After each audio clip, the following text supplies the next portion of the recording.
സാറേ, അമേരിക്കയും ഇറാനും തമ്മിൽ നേരിട്ടൊരു പോർമുഖം തുറക്കാൻ പോകുന്ന സംശയമുണ്ട്. ആണവ കരാറിന് തയ്യാറായില്ലെങ്കിൽ യുദ്ധത്തിന് തയ്യാറായിക്കോളൂ എന്ന രീതിയിൽ ഒരു മുന്നറിയിപ്പ് തന്നെ അമേരിക്ക നേരിട്ട് കൊടുത്തു. യുദ്ധം ആസന്നമാണ്. ട്രംപ് ഇറാൻ സമ്മതിക്കാത്ത ഒരു ഉപാധി ആണ് ഇപ്പോൾ വെച്ചിരിക്കുന്നത്. അതായത് യുദ്ധത്തിന് കാരണങ്ങൾ വേണമല്ലോ, കാരണം എന്നുള്ള നിലയ്ക്കാണ് ട്രംപ് പറഞ്ഞിരിക്കുന്നത്. ഉടൻ ഇറാൻ ഒരു ആണവ കരാറിന് തയ്യാറാകണം. ഒരു കാലത്തും അണുബോംബ് ഇറാന് ഉണ്ടാകില്ല എന്ന് പറയുന്ന ആ കരാറിന് തയ്യാറാകണം എന്ന് പറഞ്ഞിരിക്കുന്നു. എന്നിട്ട് ട്രംപ് പറയാണ്, വെനസ്വേലയേക്കാൾ വലുതാണ് ഇറാന് സംഭവിക്കാൻ പോകുന്നത്. ഞങ്ങൾക്ക് ലക്ഷ്യമുണ്ട്, ശക്തിയുണ്ട്, വേഗമുണ്ട്, ഉത്സാഹമുണ്ട്, വലിയ വ്യൂഹങ്ങൾ അവയുടെ ദൗത്യം നിർവഹിക്കാൻ പോകുന്നു എന്ന് പറഞ്ഞാൽ USS എബ്രഹാം ലിങ്കൺ വിമാനവാഹിനിയും അതിനോട് അനുബന്ധിച്ച വ്യൂഹവും അവിടെ എത്തിക്കഴിഞ്ഞു എന്ന് പറഞ്ഞാൽ സെൻകോമിന്റെ മേഖലയിൽ എത്തിക്കഴിഞ്ഞു എന്നാണ് പറയുന്നത്. സെൻകോം ഖത്തറിലാണല്ലോ അമേരിക്കയുടെ. അപ്പൊ ആ മേഖലയിൽ എത്തിക്കഴിഞ്ഞു USS Abraham Lincoln. South China സീയിൽ നിന്ന് 10 ദിവസം മുമ്പ് യാത്ര പുറപ്പെട്ടതാണ്. അത് എത്തിയിരിക്കുന്നു. ഞങ്ങൾ വയലന്റ് ആയിരിക്കും പറയുന്നുണ്ട്, ഞങ്ങൾ ഹിംസ നടത്തും എന്നും ട്രംപ് പറഞ്ഞിട്ടുണ്ട്. സമയം തീർന്നിരിക്കുന്നു, അദ്ദേഹം പറഞ്ഞു. ടൈം ഈസ് ഓവർ, സമയം തീർന്നിരിക്കുന്നു, ഒരാണവായുധവും ഞങ്ങൾ ഇനി വകവെച്ച് തരില്ല, കരാറിന് ഉടൻ തയ്യാറാകണം, ഉടനെ മേശയിലേക്ക് വരണം എന്ന് ആവശ്യപ്പെട്ടിട്ടുണ്ട്. ഞങ്ങൾ മുമ്പ് ചെയ്യാത്തതൊക്കെ ഇനി ചെയ്യും. മുമ്പ് ഞങ്ങൾ ഓപ്പറേഷൻ മിഡ്നൈറ്റ് ഹാമർ നടത്തിയതാണ്, അതിലും ഭീകരമാണ് വരാൻ പോകുന്നത് എന്ന് പറഞ്ഞു. ഓപ്പറേഷൻ മിഡ്നൈറ്റ് ഹാമർ എന്ന് പറയുന്നത് കഴിഞ്ഞ ജൂണിൽ ആണവ കേന്ദ്രങ്ങൾ ഫോർദോയും നദാൻസും ആക്രമിച്ചില്ലേ, ബോംബറുകൾ വന്നിട്ട് ആക്രമിച്ചില്ലേ, അതിനെപ്പറ്റി അതാണ് ഓപ്പറേഷൻ മിഡ്നൈറ്റ് ഹാമർ. അത് ഒരു കുറച്ചു നേരത്തേക്കുള്ള ആക്രമണമല്ലേ, അതല്ല, വലിയ യുദ്ധമാണ് വരാൻ പോകുന്നത്. അതേസമയം അസാധാരണമാം വിധം ഈ സെൻകോം തന്നെ, സെൻട്രൽ കമാൻഡ്, ഖത്തറിലെ അൽ ഉദൈദ് ബേസിലാണല്ലോ അതുള്ളത്. സെൻട്രൽ കമാൻഡിന്റെ തന്നെ ഒരു പ്രസ്താവന വന്നിട്ടുണ്ട്, യുദ്ധത്തിന് തയ്യാർ എന്ന്. അമേരിക്കൻ സെൻട്രൽ കമാൻഡ് പ്രസ്താവനയിൽ പറഞ്ഞു, ഞങ്ങൾ യുദ്ധത്തിന് തയ്യാറായിരിക്കുന്നു. അപ്പോൾ ഞായറാഴ്ച ഈ സെൻട്രൽ കമാൻഡിന്റെ മേധാവി admiral Brad Cooper, Israel defence ഫോഴ്സിന്റെ മേധാവി IDF മേധാവി ലഫ്റ്റനന്റ് ജനറൽ ഇയാൽ സമീറുമായിട്ട് കൂടിക്കാഴ്ച നടത്തിയിരുന്നു ഞായറാഴ്ച. അപ്പൊ അതും സംഭവിച്ചു കഴിഞ്ഞു. ഇസ്രയേലും അമേരിക്കയും തമ്മിൽ ഏകോപനം നടന്നു വരികയാണ് എന്നർത്ഥം. ഇസ്രയേൽ ഇല്ലാതെ ഇറാൻ യുദ്ധം നടക്കില്ലല്ലോ. ഇന്ത്യ സമുദ്രത്തിൽ ഈ സെൻകോമിന്റെ മേഖലയിൽ എബ്രഹാം ലിങ്കൺ വിമാനവാഹിനി വന്നിരിക്കുന്നു. അപ്പോൾ ട്രംപ് ഇത് പറഞ്ഞു കഴിഞ്ഞപ്പോൾ അബ്ബാസ് അറാഖ്ചി, ഇറാന്റെ വിദേശകാര്യമന്ത്രി, പറഞ്ഞു, ഞങ്ങളുടെ വിരൽ കാഞ്ചിയിൽ തന്നെ, ഞങ്ങളും യുദ്ധത്തിന് റെഡി, ന്യായമായ സമാധാനപരമായ ആണവ കരാറേ നടക്കുകയുള്ളൂ, ഭീഷണി ഒന്നും അതിൽ പറ്റില്ല, എപ്പോഴും ഭീഷണിപ്പെടുത്താവുന്ന, സൂത്രം പ്രയോഗിക്കാവുന്ന ഒരു കരാറും ഞങ്ങൾക്ക് താല്പര്യമില്ല, ആണവായുധങ്ങൾ ഇല്ലാതെ, അണുബോംബ് ഇല്ല എന്നൊക്കെ പറയുന്നതൊക്കെ നമുക്കാകാം, പക്ഷെ അത് ഭീഷണി കൊണ്ടൊന്നും നടക്കില്ല എന്നും പറഞ്ഞിട്ടുണ്ട്. 6301 പ്രക്ഷോഭകരെ കൊന്നതായിട്ടാണ് ഒരു കണക്ക് പറയുന്നത്. പക്ഷെ അതിൽ 5925 പേര് പ്രക്ഷോഭകരും ബാക്കി 6301 മറ്റുള്ളവരും എന്നാണ്. പക്ഷെ നോർവേയിലെ ഇറാൻ ഹ്യൂമൻ റൈറ്റ്സ് എന്ന് പറഞ്ഞ സംഘടന 25,000 പ്രക്ഷോഭകർ കൊല്ലപ്പെട്ടിട്ടുണ്ട് എന്നും പറയുന്നുണ്ട്.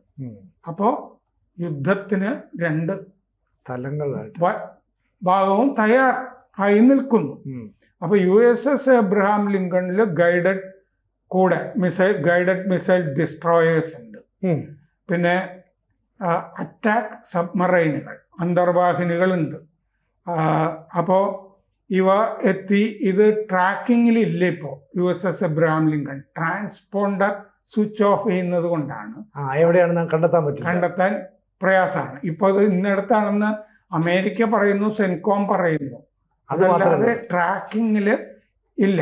അത് ഏറ്റവും അവസാനം ട്രാക്ക് ചെയ്യുമ്പോൾ അത് ഇന്ത്യ സമുദ്ര ഭാഗത്തുണ്ട്, ഈ മേഖലയിലുണ്ട്.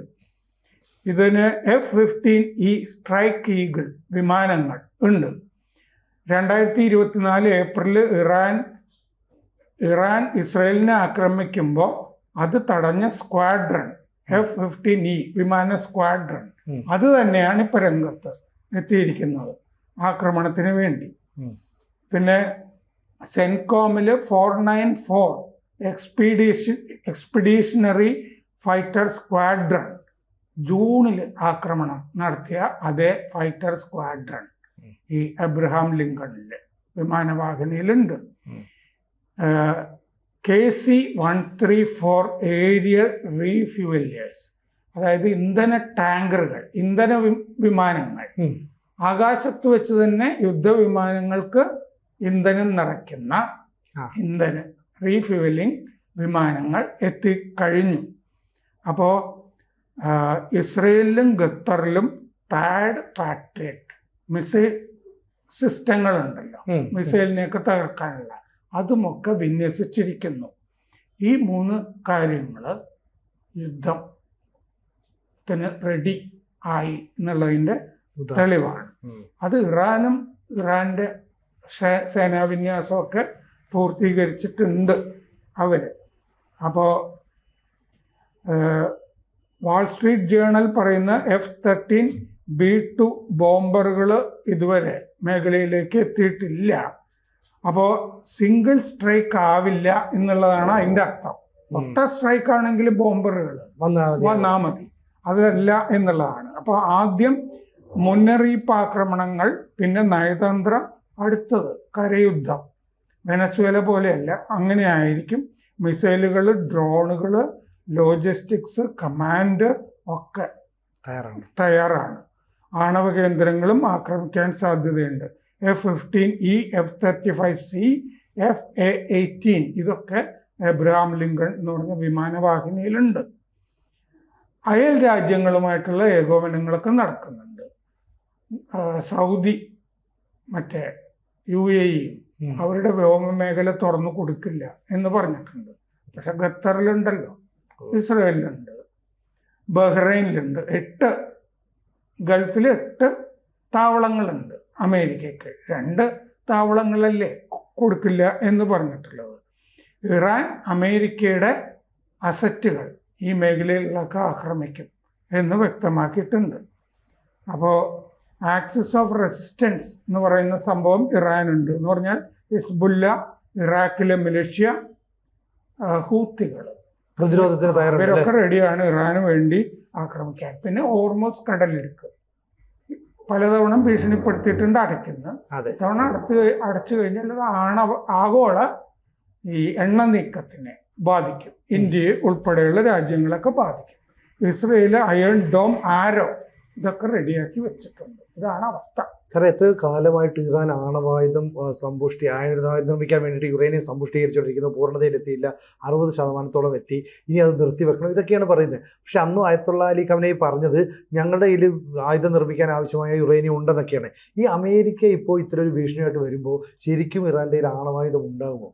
അതായത് അന്ന് ആണവ കേന്ദ്രങ്ങൾ ആക്രമിച്ചപ്പോൾ 400 കിലോ ഫോർദോയും നദാൻസും 400 കിലോ സമ്പുഷ്ടീകരിച്ച യുറേനിയം അവിടെ നിന്ന് മാറ്റി എന്ന് സ്ഥിരീകരിച്ച റിപ്പോർട്ട് തന്നെ ഉണ്ടല്ലോ. രാജ്യാന്തര ആണവ ഏജൻസി തന്നെ പറഞ്ഞിട്ടുണ്ട്. ആ ആക്രമണം കൊണ്ട് വലിയ പ്രയോജനമൊന്നും ഉണ്ടായില്ല. 400 കിലോ സമ്പുഷ്ടീകരിച്ച യുറേനിയം എന്ന് പറഞ്ഞാൽ 10 ആണവ ബോംബ് നിർമ്മിക്കാം. മറ്റിടത്ത് വെച്ച് പ്ലാൻ ചെയ്യുന്നു. 10 ആണവ ബോംബ് ഉണ്ടാകാം എന്നുള്ളൊരു ഭീഷണിയും കൂടി ഇതിൻ്റെ അകത്തുണ്ട്. ഒരുപക്ഷെ അതിനെപ്പറ്റി നല്ല ധാരണ ട്രംപിനും ഇസ്രയേലിനും ഒക്കെ ഉണ്ടാകാം. ഇപ്പം ഇയാള് വടക്ക് കിഴക്ക്, ടെഹ്റാന് വടക്ക് കിഴക്ക് ബങ്കറിൽ ഒളിച്ചിരിക്കുകയാണിപ്പോൾ ഖമനേയി എന്ന് ഇസ്രയേലിൻ്റെ തന്നെ റിപ്പോർട്ടുകൾ വന്നിട്ടുണ്ട്. ഖമനേയി 3 പേരെ പിൻഗാമികളായിട്ട് പണ്ഡിത സഭയ്ക്ക് നിർദ്ദേശിച്ചതായിട്ടും പറയുന്നുണ്ട്. അപ്പോൾ ബോംബുകൾ വീഴാൻ തുടങ്ങിയാൽ പിൻഗാമിയെ അവരോധിക്കുക, അത് താൽക്കാലികമാണെന്ന് കരുതുക. എന്ന് പറഞ്ഞാൽ പിൻഗാമിയുടെ തലയിലും ബോംബ് വീഴുമല്ലോ, അപ്പോൾ അത് താൽക്കാലികമായിരിക്കും. ഇങ്ങനെ ഒരു വലിയ ഭീഷണിയിലാണിപ്പോൾ. സാറേ, പക്ഷെ വെനസ്വേലയെ നേരിട്ടതുപോലെ, അല്ലെ വെനസ്വേലയ്ക്ക് അമേരിക്ക പെട്ടെന്ന് കീഴടക്കിയതുപോലെ ഒരു കീഴടക്കൽ ഇറാന്റെ നേരെ ഉണ്ടാകും എന്നുള്ള കാര്യം സംശയം. പക്ഷെ എന്നിട്ടും അമേരിക്ക പറയുന്നു ഞങ്ങളുടെ വിരലുകൾ കാഞ്ചിയിലാണെന്നൊക്കെ പറയുന്നത്. ഇറാനാണ് പറഞ്ഞത്, ഞങ്ങളുടെ വിരലുകൾ കാഞ്ചിയിലാണെന്ന് ഇറാൻ. അപ്പൊ അങ്ങോട്ടും ഇങ്ങോട്ടും ഒരു യുദ്ധം ചെയ്യുന്ന ഇറാനും സജ്ജമാണ് എന്നുള്ളൊരു അമേരിക്കയെ ഒന്ന് പിന്നോട്ടടിക്കുവോ? ഇല്ല, അതില്ലല്ലോ. കാരണം എന്താന്ന് വെച്ച് കഴിഞ്ഞാൽ ഇറാന് വലിയ സേനയുണ്ട്. ഇറാന് ഒരു കരയുദ്ധത്തിൽ കൂടി മാത്രമേ പരാജയപ്പെടുത്താൻ കഴിയൂ എന്നുള്ളത് അമേരിക്കയ്ക്കും അറിയാം. അതിന് റെഡിയാണ് ഞങ്ങൾ. അതുകൊണ്ടാണല്ലോ വിമാനവാഹിനിയും വലിയ സജ്ജീകരണങ്ങളും ഒക്കെ. ഇപ്പൊ സന്നാഹം, യുദ്ധത്തിന് സന്നാഹം എന്നാണല്ലോ പറയുന്നത്, അത് റെഡിയായിരിക്കുന്നത്. അപ്പോൾ നാല് ഗൾഫ് രാജ്യങ്ങൾ ചെയ്യരുത് എന്ന് പറഞ്ഞ് അമേരിക്കയുടെ മുകളിൽ സമ്മർദ്ദമുണ്ട്. സൗദി, UAE, ഖത്തർ, ഒമാൻ, 4 രാജ്യങ്ങൾ. ഒമാനാണ് അമേരിക്കയ്ക്കും ഇറാനും ഇടയിൽ മധ്യസ്ഥതയുമായിട്ട് നിൽക്കുന്നത്. പക്ഷെ ആ സമ്മർദ്ദത്തിന് അമേരിക്ക വഴങ്ങിയിട്ടില്ല എന്നാണ് ട്രംപിന്റെ ഈ പ്രസ്താവനകളിൽ നിന്നും മനസ്സിലാകുന്നത്. എന്തും സംഭവിക്കാം എന്നുള്ള അവസ്ഥയുണ്ട്. അപ്പോൾ 2 രാജ്യങ്ങൾക്കും അതേപ്പറ്റി ബോധ്യവും ഒക്കെ ഉണ്ട്. പിന്നെ ഈ ആണവ ഭീഷണി ഉണ്ട്. അപ്പം അതുകൊണ്ട് കരാറിന് തയ്യാറാകണം എന്ന് ട്രംപ് പറഞ്ഞിരിക്കുന്നത്, ഞങ്ങൾ അതൊരിക്കലും അണുബോംബ് വേണ്ട എന്ന് വെക്കില്ല. അങ്ങനൊരു ഉപാധി ഇറാൻ സ്വീകരിക്കാനും തയ്യാറില്ല. മാത്രമല്ല, ഈ രാജ്യാന്തര ആണവ ഏജൻസിയുടെ പരിശോധനയൊന്നും ഇറാൻ പണ്ടേ സമ്മതിച്ചിട്ടില്ലല്ലോ. അതുകൊണ്ടല്ലേ ഉപരോധങ്ങൾക്ക് മേലെ ഉപരോധങ്ങൾ ഇറാന് മുകളിൽ വന്നത്. അപ്പോൾ അതുകൊണ്ട് ചൈനയുടെ നിലപാട്, റഷ്യയുടെ നിലപാട്, ഇതൊക്കെ വളരെ പ്രധാനമാണ്. അപ്പോൾ ഇറാൻ ചൈനയ്ക്ക് ക്രൂഡ് കൊടുത്തുകൊണ്ടിരിക്കുന്നുണ്ടല്ലോ, അത് നിലച്ചു കഴിഞ്ഞാൽ ചൈനയെ വെറുപ്പിക്കുന്ന അവസ്ഥ ഇറാനുണ്ടാവും. അപ്പോൾ ഇറാനും എന്തൊക്കെ ചെയ്യുന്നു, നയതന്ത്ര മാർഗങ്ങൾ 2 രാജ്യങ്ങളും അവലംബിക്കുന്നുണ്ടോ എന്നൊക്കെ കണ്ട് തന്നെ അറിയണം. കൂടുതൽ വാർത്തകളും വിശേഷങ്ങളും നിങ്ങളിലേക്ക് എത്താൻ ABC മലയാളം സബ്സ്ക്രൈബ് ചെയ്യുക, ബെൽ ബട്ടണും അമർത്തുക.